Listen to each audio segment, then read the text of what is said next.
2015, and the Lamang Dictionary by myself of 2015. You might have seen it on Rüdiger Köppes table there.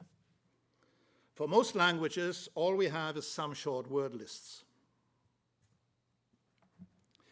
There is an updated, fairly complete bibliography on Hausa and Chadic linguistics available online, compiled by Paul Newman up to the 4th edition in 2018, including works in European languages and in Hausa, but missing out on publications in Japanese, Chinese, and Korean, for instance. There are about 3,000 language-related publications on Chadic, about half of them on Hausa alone. Going by names of authors and co-authors in Newman's bibliography, a survey shows about 250 African authors who mainly and expectedly so write on Hausa, namely some 200 against 50 who write on other Chadic languages, presumably their own. So we have a good African Chadic linguistics community. There's something to be proud of, but they remain invisible for reasons I will address. Clearly, Chadic linguistics had its peak period from the late 1970s until the turn of the century, when Chadicists appeared to even outperform Bantu linguistics in terms of qualitative and quantitative research output. Hence, Larry Hyman's often quoted saying, "Chadicists have more fun." Currently, there's a feeling among experts that Chadic language studies are waning in terms of active researchers and publications, as corroborated by dwindling numbers of Chadicists at international conferences, and our NACAL being a case in point. There are two facts that contribute to such impression. Reason number one, some leading researchers have passed away, like first-generation scholars Johannes Lucas and Claude Gouffet, plus second-generation prolific scholars like Daniel Barthot and Russell Shue. A fair number of highly prolific researchers have retired and appear less frequently at conferences, so it may be overlooked that they still publish, like Hermann Jungradmeier, Paul Newman, Sigmund Freisinger, Henri Tourneux, and myself. However, middle-aged and younger researchers in Europe, North America, and Asia are indeed few. Some of them publish less in classic Africanist publication outlets, but rather within domains of theoretical linguistics. Or they publish in non-Western languages that are largely inaccessible for many of us, like Russian, Japanese, Korean, or Mandarin Chinese.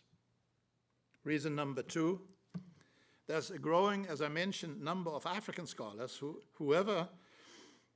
however, who tend to remain invisible because they cannot afford to take part in international conferences outside Africa.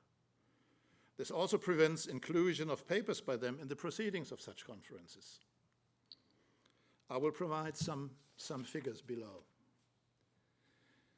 There are and were a number of highly prolific researchers in Chadic who have contributed massively to the body of publications on Chadic and Hausa, such as, for instance, Hermann Jungradmeier with 167 publications to his credit, Paul Newman with 95, Sigmund Freisinger with 88, Ekkehard Wolff with 71, the late Russell Shue with 68, Henri Tourneux with 60, Bernard Caron with 46, and the late Daniel Barthot with 40. These 8 authors alone have so far provided almost 650 books and papers, which amount to more than 20% of all known publications on Chadic and Hausa linguistics.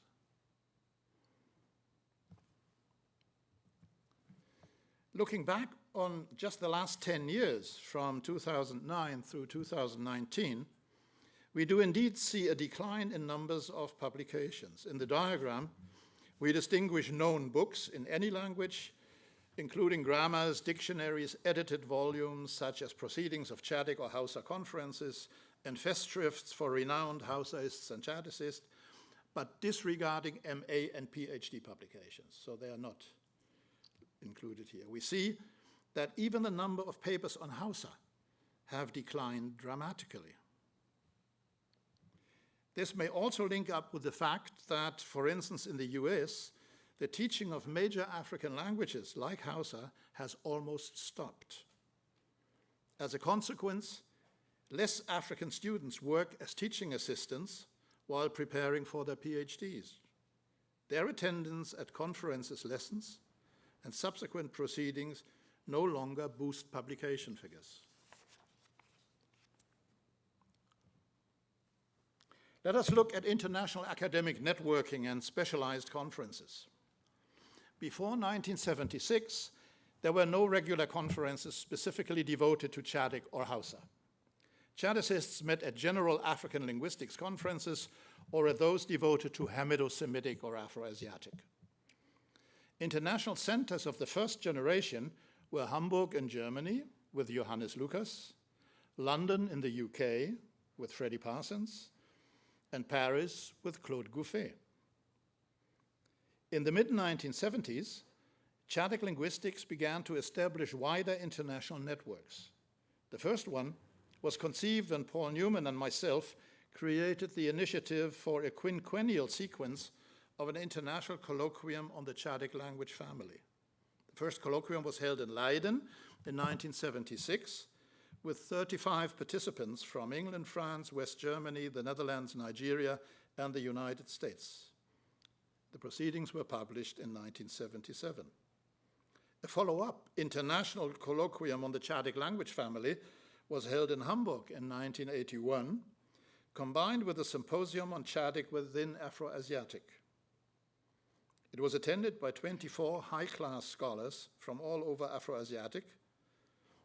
Proceedings were published in 1983.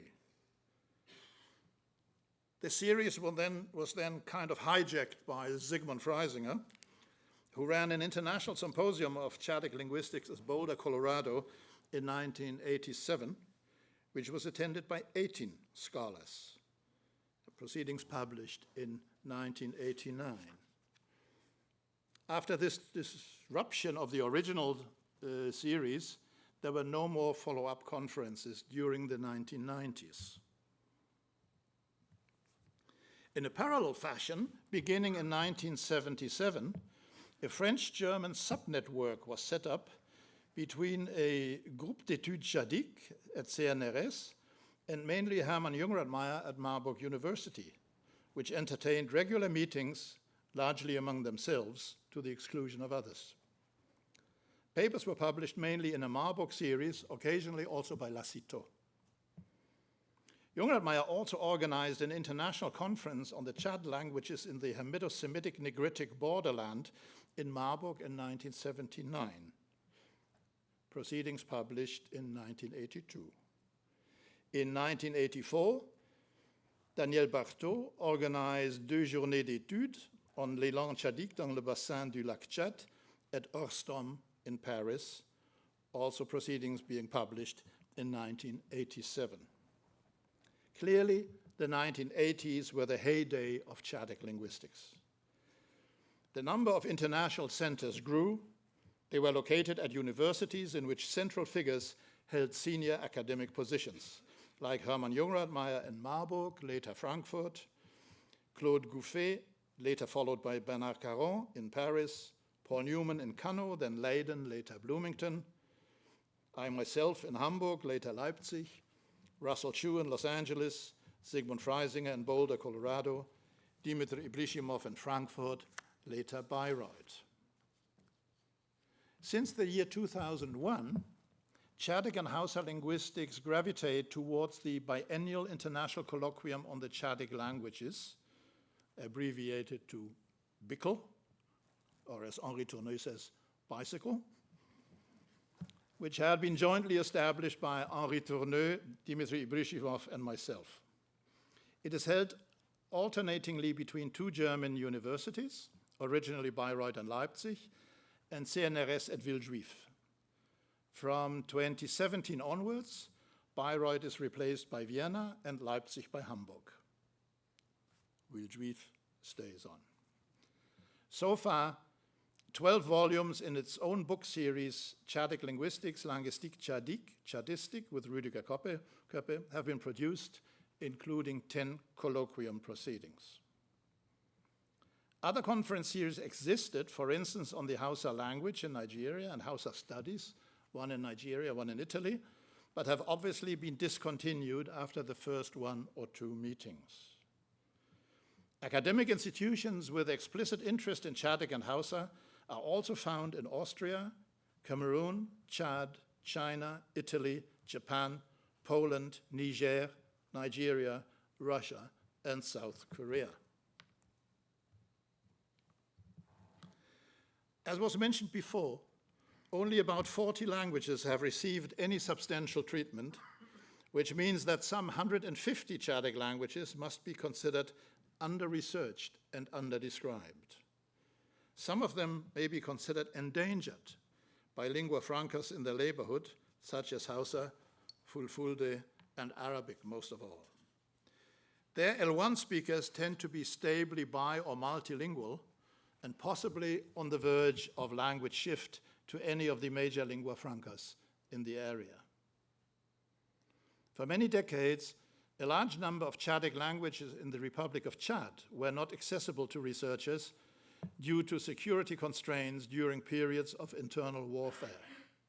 In recent years, the core area of Chadic languages in northeastern Nigeria and northern Cameroon falls under the terrorist regime of Boko Haram, as you see on the map. For a long time, local universities and researchers in Nigeria, Cameroon, and Chad were either not existent or not in a position to conduct linguistic research into the Chadic languages of their respective catchment areas. For many decades, therefore, the task was shouldered by expatriate researchers, including missionaries, colonial administrators, SIL Bible translators, and others. Increasingly, however, African scholars are taking over, often starting out from their own mother tongue languages, making these topics of their MA and or PhD theses in their home countries. Getting more and more young African scholars trained and making their research visible at international conferences and in publications is one of the major tasks ahead of Chadic linguistics. Let's look at Chadic and Afroasiatic. Since Newman's publication on the classification of Chadic within Afroasiatic in 1980, Chadicists share a consensus that the burden of proof rests on the shoulders of those who do not accept genetic classification of Chadic as Afroasiatic. However, there is hitherto no consensus on the question of the internal branching of families within Afroasiatic. Greenberg, 1963, had settled for 5 coordinate branches: Ancient Egyptian, Berber, Chadic, Cushitic, and Semitic. Individual researchers have occasionally pointed out special Chadic-Egyptian relations, we all remember Carlton Hodge, or a Chadic-Berber or Libyco-Chadic grouping, but this has not been generally accepted. Again and again, specific features of some Chadic languages have been viewed as being particularly close to Semitic, like in works by Rössler, Jungradmeier, and also Rabin. Most Chadicists, however, tend to attribute this to the obvious Semitic bias in Afroasiatic linguistics. Nonetheless and clearly, Chadic languages share a number of phonological and grammatical features with other Afroasiatic families and languages, and of course also lexical correspondences. The major problem for giving Chadic its proper place within Afroasiatic is the poor state of Chadic comparative studies in terms of phonological, grammatical, and lexical comparison and reconstruction.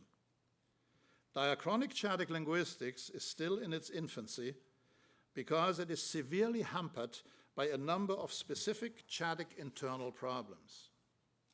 First problem: the Chadic family may indeed have considerable time depth, quite likely being a rather early offspring of Proto-Afroasiatic. Someone, it might have been Russell Shue, I don't recall, had compared Chadic with Indo-European in terms of diversity and time depth.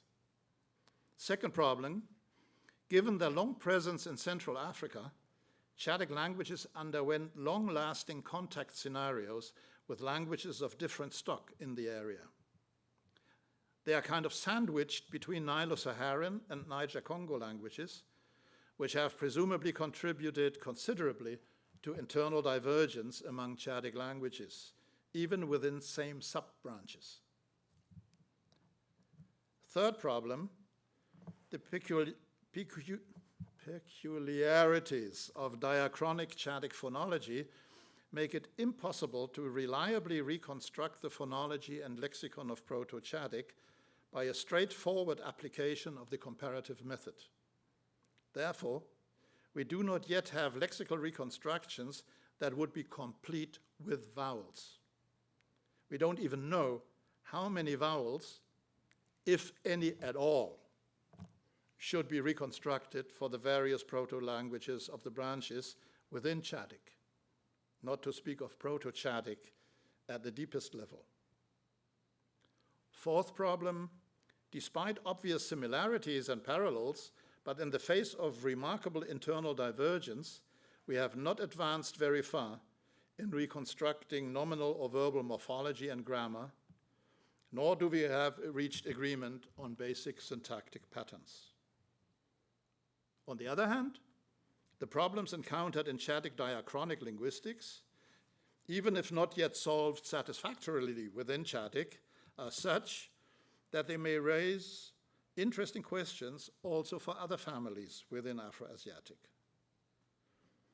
Comparative Afroasiatic, as I and many other Chadicists see it, has a traditional Semitic or Semitist bias due to the wealth of contributions by Semitists.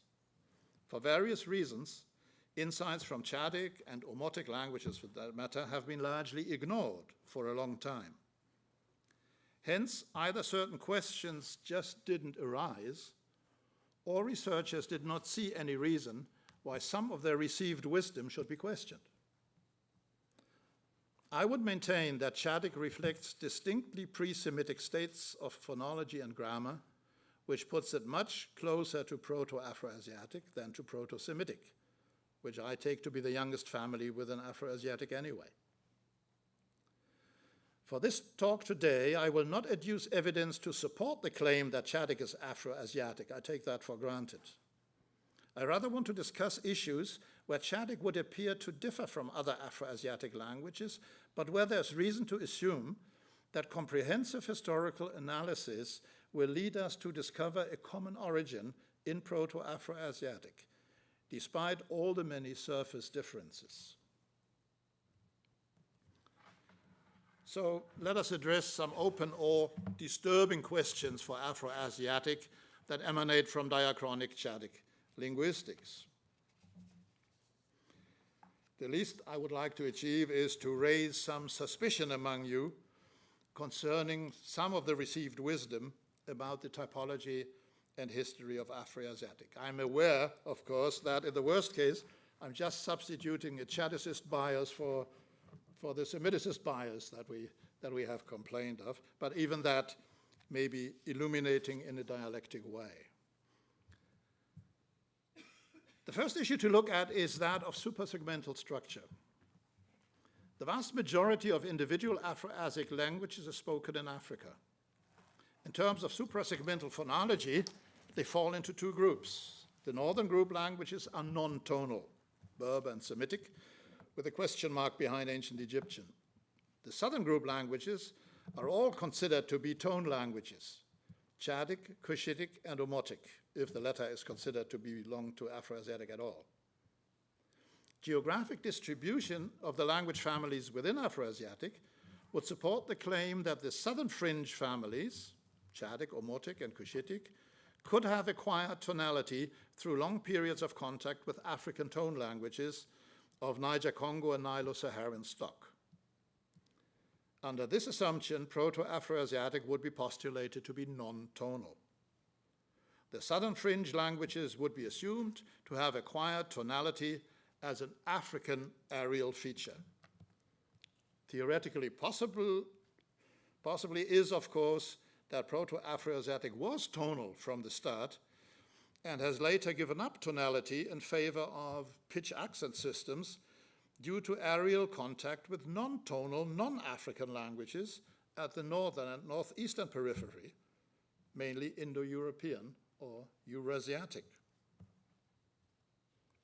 Russell Shue wrote in his Chadic overview in 2003, all Chadic languages are tone languages. By far the most common Chadic tone system has high and low level tones and a downdrift intonation pattern in which high following low does not rise to the pitch register of preceding high. Since Proto-Afrasian was probably not tonal, he uses the term Afrasian because it was the diachon of Festschrift, the most likely source of tone in Chadic is early and continued contact with non-Afrasian tone languages. A closer look at the southern fringe Afroasiatic languages, however, tends to disturb this simple picture. The type of tonality found in many of the individual languages is quite different from that of African languages of other families further south. In their descriptions, linguists are often not sure whether they are dealing with tone systems or rather pitch accent systems, or both at the same time. We think of the notorious discussion that has gone on for decades since Klingenhaben's days when Somali, for instance, was questioned whether it was a tone language or a pitch accent language. This makes tonogenesis an interesting diachronic issue within Afroasiatic. If Proto-Afroasiatic was not tonal, but possibly had pitch accent, then some of the offspring must have created tonality on the basis of the inherited pitch accent system, possibly supported by typological interference from neighboring African tone languages. This question is highly relevant for Chadic, Cushitic, and Omotic, but of course less so for Berber, Semitic, and Egyptian, as it would appear. A major problem, however, is to ascertain the time depth of such tonogenesis. Sorry. Ooh. So I have to go there. Sorry, the idea was that this comes up in one. Personally, I remain irritated by some observations like the following, that two very closely related Central Chadic languages, namely Lamang and Chadi, that are mutually non-intelligible distant dialects, show dramatic differences. Chadi is apparently completely tonal, while in Lamang, nominal grammar shows pitch accent, and only the verbal grammar is tonal, plus all grammatical morphemes, which are also tonal. In addition, the two languages show tone reversal on cognate morphemes, meaning that high tone in one language corresponds to low tone in the other, and vice versa. So let's take a short look at the next list. You can see here the difference between the two languages. Tone reversal is always very, very challenging. Just have a look at this list of regular tone reversal between definitely cognate lexical items. And also the next list shows you the other way around, that where Lamang has low tone, Chadi has high tone. In addition, one language, namely Lamang, shows traces of tonal depressor consonants, so I consider non-tonality to be the original situation in this language group. Rather, I assume that Chadi and parts of Lamang grammar must have undergone tonogenesis. Tonal depressors, by the way, meaning the tone lowering or even tone raising effect on syllable initial consonants on syllable pitch, have also been noted in a number of other Chadic languages in all four branches of the family, which also appears to indicate considerable time depth. Typological shifts between tonal and pitch accent systems between closely related languages have also been observed elsewhere in Africa, for instance among Songhai, languages, some East African Bantu languages, among others. Still, it must remain an open question what these observations in Chadic could contribute to a reconstruction of Proto-Afro-Asiatic suprasegmental structure. What was the situation in the proto-language? The second issue to look at is that of vowels. Chadic languages show reflexes of the distinction of templates referred to as root and pattern, even though this characteristic feature is much less pronounced than in the Semitic languages. Nonetheless, the vocalic template requires special attention, in particular in certain groups of Central Chadic languages. It remains an open question currently whether the situation in these languages is a, as I would say, rather counterintuitive aerial innovation within Chadic or a retention from very early stages of Proto-Chadic. Based on deep-level phonological analysis and applying the method of internal reconstruction, these Central Chadic languages raise the question whether they or their proto-language predecessors had any vowels at all. Possibly, they should be reconstructed with vocoids rather than vowels in the narrow sense, as was already suggested by Diakonov for earlier Afroasian reconstructions. Stable ERU vowel systems that we know from Semitic, for instance, are highly unlikely to be reconstructible for Proto-Chadic. More likely is a simple tongue height contrast of low A versus mid-high schwa. Since in many languages, schwa is not phonemic but entirely predictable as epenthetic in nature, A remains as the only true vowel phoneme in the systems. There are a few Central Chadic languages which allow underlying structures with just one vowel phoneme in synchronic description, and this would be A. In deep-level diachronic terms, this A could be treated as yet another vocoid besides, for instance, year and were, so that we could even arrive at a proto-language system with no true vowels at all. But even then, we cannot fully reconstruct the lexical items for the proto-language. See the following cognate reflexes for nose, for example, for two sets of closely related languages of the Wandala group and the Laman group. Hitherto, the comparative method, meaning the pairwise comparison, does not allow to establish correspondences between vowels among any pair of languages. Any vowel corresponds to any other without any predictability. It's a mess.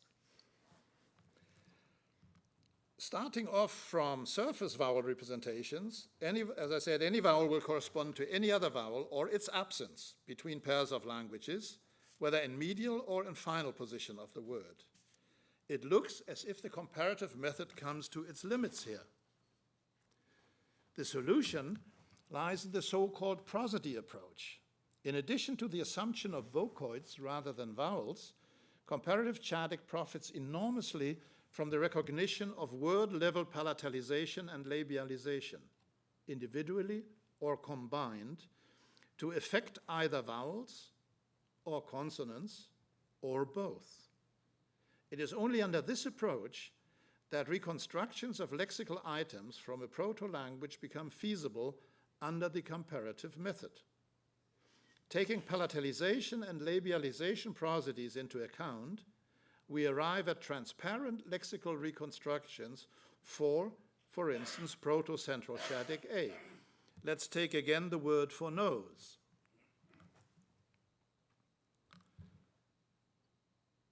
I see the schwa is gone.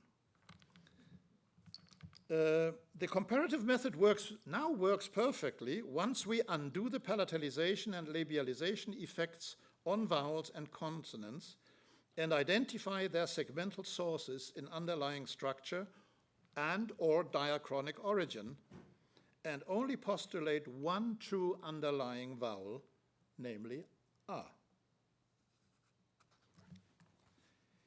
The next issue to be looked at concerns the well-known so-called internal A and the question whether it is part of verbal, yes, thank you, part of verbal or nominal morphology. Internal R came up during this conference, as it always does.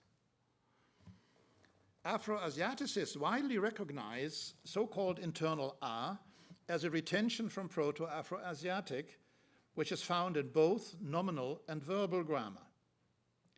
We all remember Greenberg's early articles on the Afro-Asiatic Hamito-Semitic present, 1952, and internal R plurals in Afro-Asiatic Hamito-Semitic of 1955. However, when it comes to identifying its origins and functions, problems arise. How many internal R markers are there?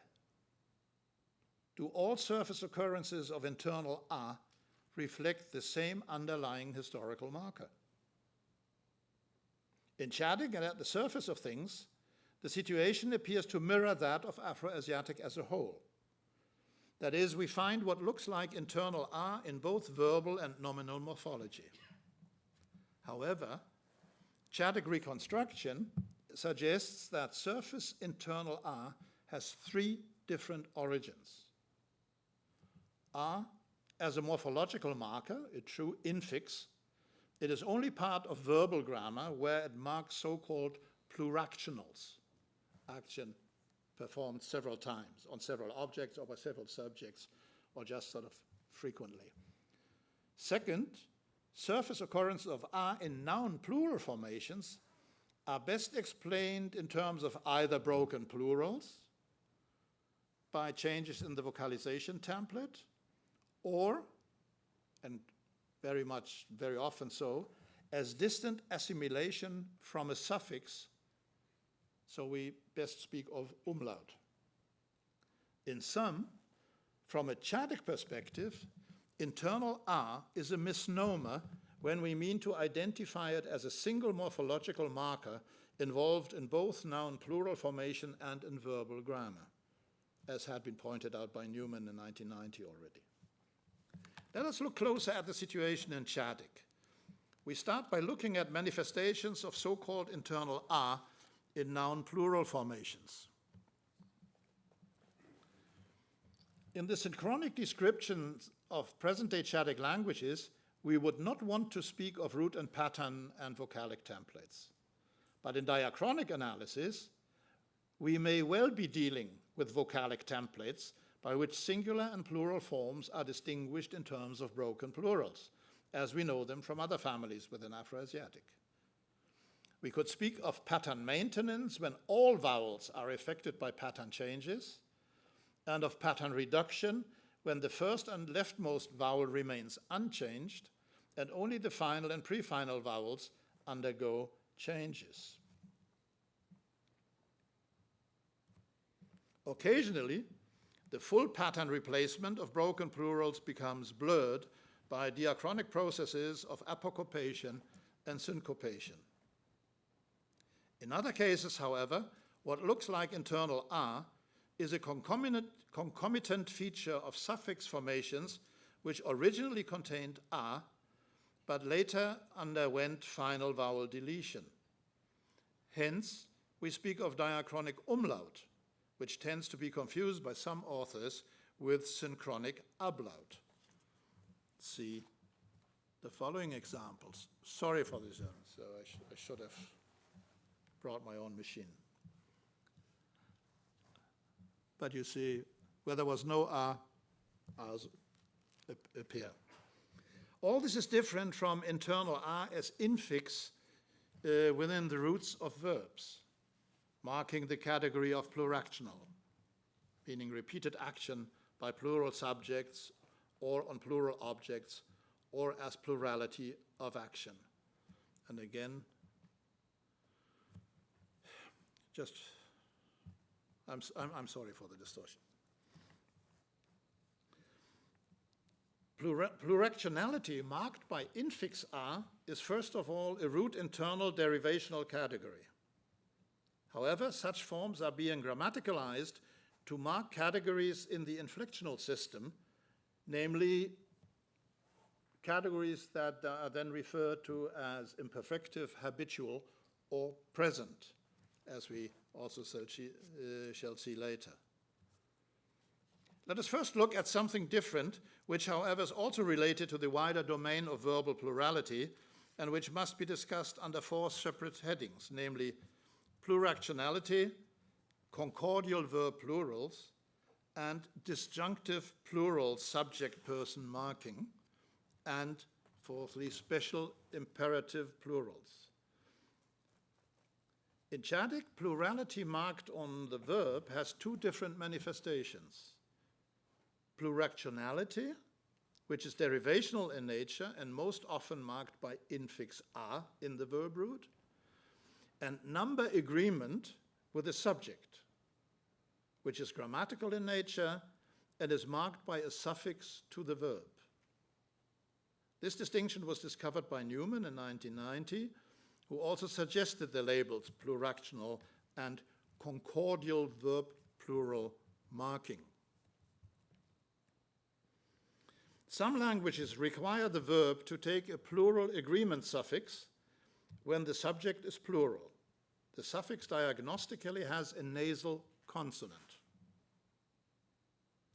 In individual Chadic languages, this concordial plural marking can go so far as to be the only marker of plural of the whole verbal form, by which it neutralizes number distinctions within the pronouns, like in some Cameroonian languages. They only have 3 pronouns, first, second, third, and the distinction between singular and plural is marked on the verb.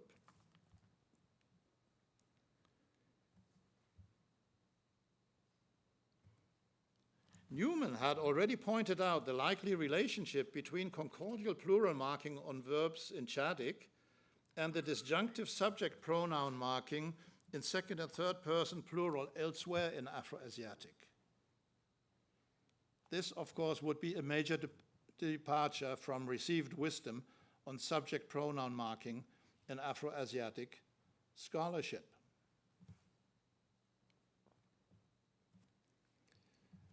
In Chadic, the reconstructed concordial plural verb stem marker containing the nasal, start an possibly, quite likely also relates to the special imperative plural forms in unu, and thus ought to be looked at also when disjunctive plural subject pronouns are being discussed in comparative Afroasiatic perspective.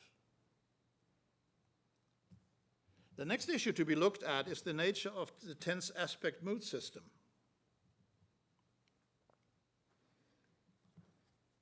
It would appear to be received wisdom in Afroasiatic linguistics to posit morphologically distinct verbal paradigms, either by prefix versus suffix conjugation or by different vocalizations or affixation.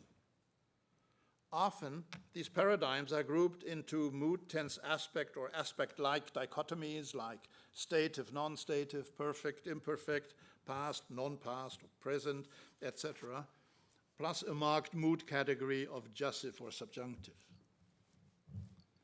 Particularly in Semitic scholarship, vocalization, often referred to as internal a, and consonant gemination have been interpreted as old Proto-Afroasiatic markers of imperfect or non-past or present tenses or aspects.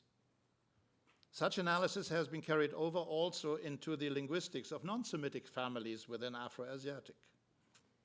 The Chadic examples do indeed very much resemble imperfect habitual forms in other Afroasiatic families. But from within Chadic historical linguistic reconstruction, this can be questioned. Rather, in Chadic, imperfect non-past or present markers like internal a and consonant replication, either gemination or replication of consonant with intervening vowel, which then again often is a, corresponds exactly to the well-known strategies of the more widely spread pluractional verb stem formations. More than that, within Chadic we can observe, even within Chadic we can observe functional shifts from derivational, pluractional into inflectional formations, So we have a few languages, very few, in which two forms, both marked by R, the difference may be short R versus long R, or with consonant replication or not. One is serving as sort of the imperfective habitual stem, and the other is clearly a pluractional stem. But most Chadic languages have either retained pluractional or practically all, as far as we know, all pluractional stems have moved to become imperfective or habitual stems. So that's a fascinating indication of a shift of category. Okay, since time is up, and I was almost expecting this, my last remarks on where Chadic goes with respect to the macro Sudan belt. Yeah, you give me 1 minute. Okay, just to mention it, because it reflects recent research. Chadic is not among the core group of what Güldemann, for instance, calls the macro Sudan belt. But we are close to the core. So a number of features that make up the core or the hotbed of the macro Sudan belt sort of spill over into Chadic in some individual languages or even language groups, but mainly individual languages. So among the features that are not Chadic in origin, obviously, as far as we know, but that are spilling over from languages further south are logophoric pronouns, labial velar consonants, ATR vowel harmony, the word order verb object negative, but this one with final negative goes across the whole language family, not just individual languages, and even rare things like labial flaps. More locally confined, also there are considerable phonological and grammatical interferences, plus lexical loans, of course, between Chadic and Benue-Congo languages. Some seem to be so old that they can be reconstructed as lexical items for the proto-languages of both sides of the division line. So they're reconstructed as Proto-Chadic as much as Proto-Niger-Congo. So we don't know at what point these lexical items went across. They have a long, long history. So the final concluding remark, summarizing, it appears safe to assume that Chadic languages in the course of a long linguistic history have undergone considerable typological changes of subsystems in phonology and grammar to become quite different from what the common Proto-Afro-Asiatic parent language might have looked like, wherever it was spoken. On the other hand, it is quite amazing how many possibly common Afro-Asiatic features still show up in present-day Chadic languages, despite the enormous time depth involved and the still poor state of Chadic historical reconstructions. So thank you for your patience at this stage of the conference. Thank you. Thank you.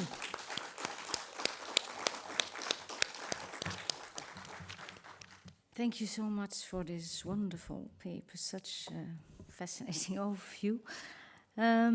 So we have plenty of time for questions, comments, let's say 10 minutes at least, and yeah. The floor is to you guys. Where is the mic anyway? Wow, Jan. I still have the energy to jump. Any questions? Yes, Rein.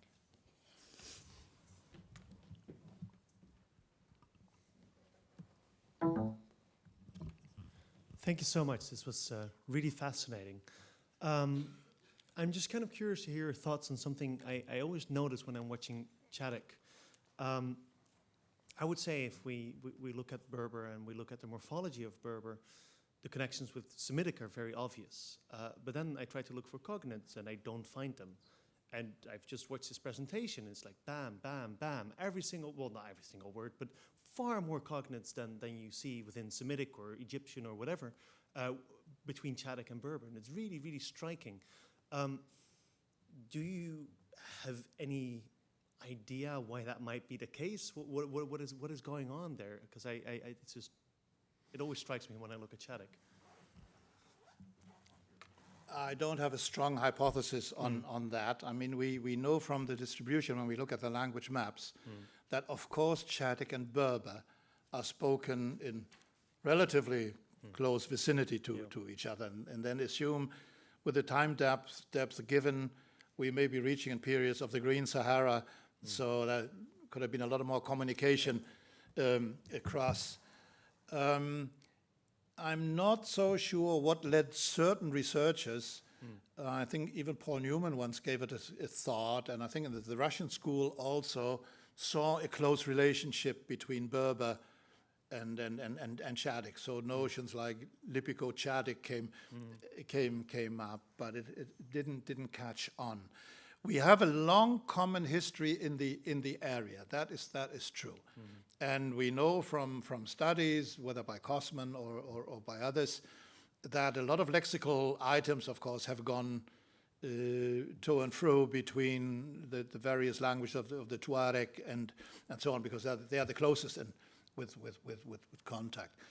But whether there is any sound reason to create a common node in the Afroasiatic tree, if we stick to the tree for, Berber Chadic or something, no. I think it would be premature. But that's a lot of things. And when one more remark, sort of anecdotal from the work, when I started to look in this vocalogenesis things and started to find more and more languages that in underlying structure only have 2 vowels or 1 or maybe none at all, and then I tried to do some internal reconstructions, and especially when you go to East Chadic, where they still have triliteral roots, I mean, what you see looks like Berber.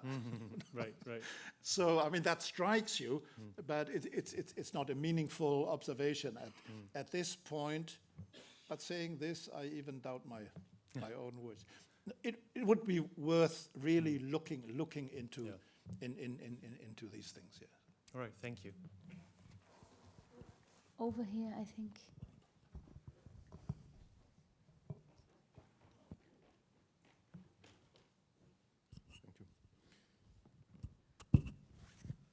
Thank you very much.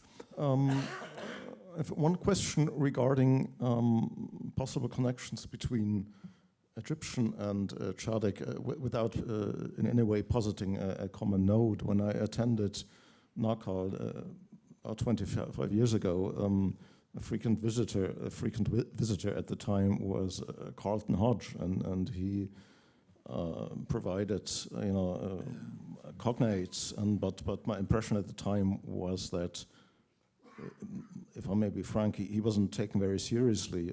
I'm just curious what your perspective on the Egyptian Chadic connection, at least in the lexicon, is. Thank you. I have to be honest, I don't have a personal opinion on that because my knowledge about Egyptian is very close to zero.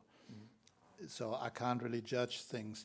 Yes, Carlton's ideas of this special, it was not so much Chadic Egyptian. He basically looked at Hausa. Okay. And for generations, looking at Hausa meant looking at Chadic. And Hausa is a Chadic language. It's not the best representative of Chadic typology. So he saw a lot of things, of course, that, for one thing, could really be have some relevance, and nobody doubts the existence of common lexical items from Proto-Chadic that we also find in Chadic, and if it's in Chadic, it may come up in Hausa as well. It links to that problem that I tried to describe, that we cannot really be sure about our concept of Proto-Chadic, for instance, because reconstructions that we have are either only consonantal, but that's only half the story, as you know, and vowels in Chadic are not always only grammatical. They're part of the root. We have to look at Chadic languages very traditional, even like Indo-European, being made up of consonants and vowels and so on. But it's only in certain areas of grammar and when you see alternations that you see, hey, these are two different languages. This is root and pattern interaction. Rudimentary most of the time. So as long as we cannot really be sure what really deep down Proto-Chadic heritage is, it's very, very hard to do these comparisons that again go so deep as to ancient Egyptian or Berber, or not to speak of Semitic. So Chadicists, knowing about the problems they have at home, are reluctant and somewhat suspicious when, let's say, any Semitist comes and says, this looks all like Semitic. They said, okay, that's resemblances certainly, but what does this observation really mean? So we're just at the beginning, but there are things to be found, definitely. I can say that Berber specialists share that same concern with Chadists too, to be too quickly assimilated to Semitics. But I think the time depth is to comparing things at the surface is more likely to give you wrong results. You need to go at least down to underlying structure or historical internal reconstructions and compare those. And compare subsystems. I strongly believe in establishing subsystems by internal reconstruction and then comparing subsystems. And then I'm prepared to compare a Chadic subsystem with a Semitic sort of reconstructed subsystem. Then, yes, but then I have historical time depth. Yes, just a very quick comment. I agree with Marijn. I just said before your beautiful talk to Yvonne and Ronnie, I will convert myself. And they said, to Cushitic. I said, no, to Chadic, because there is so much resemblance, perhaps superficially, but that's what I immediately felt when studying Berber, much more so with Chadic than with Semitic, even though I started with Semitics, so before even doing Berber. So that's just a quick thing. So I agree with Marijn. Let's do more Chadic than Semitics. Yeah, so Sorry. Microphone here.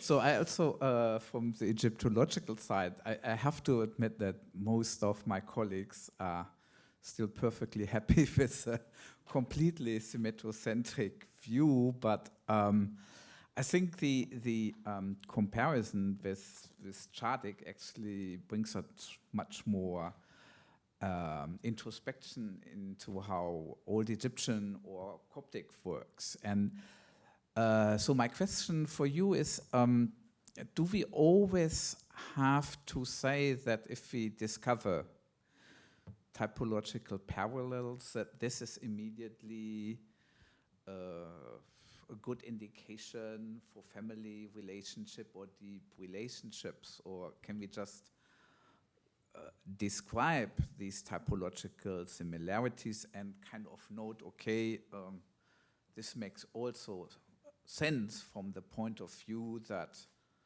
Egyptian and Hausa, for instance, share genetic affiliation? I'm far from rejecting typological arguments from genealogical considerations. I wanted to be very diplomatic about this then. I would not base arguments of genetic relationships on typological observations alone. That has led us astray. This gives us the old Hamitic languages back and so on. No. But at the same time, when you can be convinced that you are dealing with genetically related languages, and within Afroasiatic, I think, with such a wonderful family, we know that, and we are on safe grounds. And when then, even between ancient Egyptian or Coptic and Chadic, you see striking typological parallels, then I would say it's at least 50% that this is genetically interesting. It could always be a retention in one way.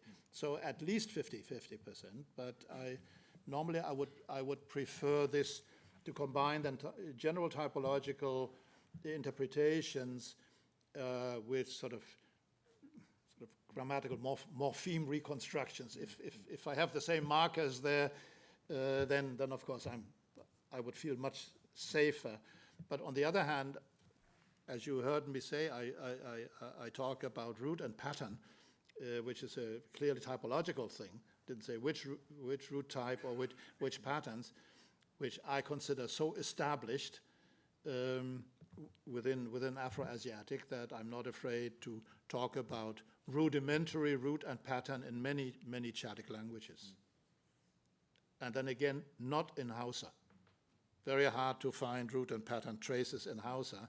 I do. Newman heartily disagrees with me. So even two Chadicists can't agree on that. But I believe in typological parallels. Perhaps one small question is already 5:02. One small, two small questions then, very small, minor ones. Would like. I'd like to thank you for a very stimulating presentation. I will simply make a footnote on the socioacademics of various sub-branches of Cushitic from the point of view of an American, sometime Cushiticist. One could hear also from our European and Ethiopian colleagues, but the curve which you drew for Chadic, I think, could be followed in Cushitic also. In the 1970s, there was a lot of anticipation. In the 1980s, there were big meetings, and gradually it begins to decline. It would be interesting to see what factors in common Cushitic and Chadic had. I don't think Cushitic ever got to the heights of Chadic because we didn't have a Hausa, a very large multi-million speaker language.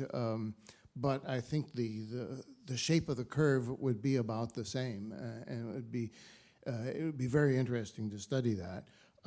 A small note on Semitic bias. I'd like to remind everyone that when Bender discovered communalities and perhaps a common Afroasiatic node in Semitic, Cushitic, and Berber, he called it macro-Cushitic and not macro-Semitic. So we have our tendencies to imperialism also.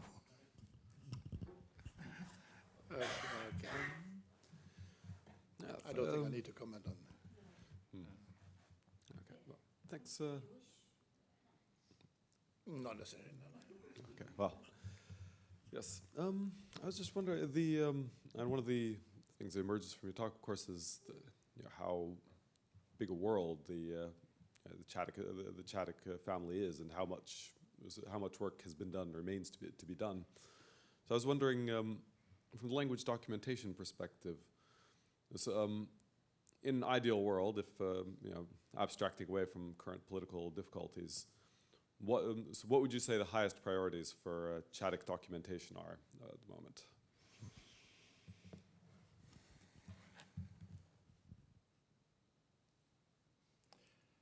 It would have been easier to answer that question some years back when we were massively lacking data from East Chadic because of the Chad internal situation, but more data from East Chadic are coming in also by works by SIL people and so on. So that desideratum has gone. So we get fairly good information from the various branches. So that's fine. It's just that we don't have enough individual researchers, and where we have some, we may not know them because they are working very, very locally. I mean, when I hear Henri Tourneux mention names and his students in Marua, we never get them even to our conferences because they don't get visa, or we can't raise the money for them. So there may be that. I think the biggest challenge is to sort of re-internationalize the networks by finding ways to support our African researchers. When I was preparing this talk, I was struck by the number. I just counted African-sounding names in the bibliography. Very, very simple thing. And when I ended up that there were 250 authors that had names that sounded distinctly African, and that means Nigerian, Nigerian, Cameroonian, Chadian, and so on, I was surprised. I didn't realize them. And by face, how many do I know? 20? Because we don't. And that's a big thing. How can we get sort of underfinanced African universities where a lot of work happens locally? You know, there may be 150 languages in the catchment area of one particular African university. You don't even have to go out in the field. You have your students there. You could use them. So I think that's the biggest challenge now. Thank you very much. I'd just like to note that we ran into the same problems with NACAL. In fact, the only Chadic abstract submitted ultimately wasn't able to come for the reasons you mentioned. So this is something we really need to consider, and possibly including holding conferences in countries with easier visa rules. But